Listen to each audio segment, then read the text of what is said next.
Indian forces deployed huge forces backed by the commandos, drones and the sniper dogs during cordon and search operation in the Kathua district. The operation continued on the second day in several areas including the dense jungles of the Kathua district, the official said.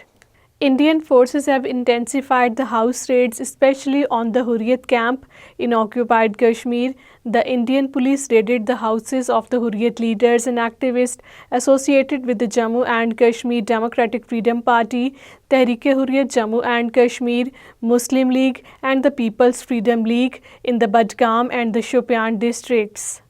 As part of the India's ongoing crackdown on the Sikh community, its probe agency, National Investigation Agency, has charge-sheeted 2 Sikhs and 2 Christians in the September 2024 Chandigarh grenade attack case.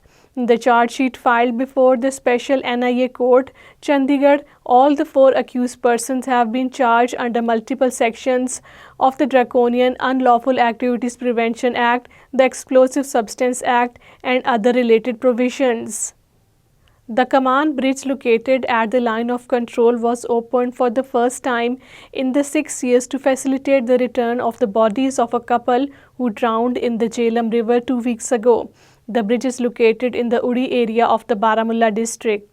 A 7-year-old non-local girl was injured in the firing by the Indian troops in the Kathua district.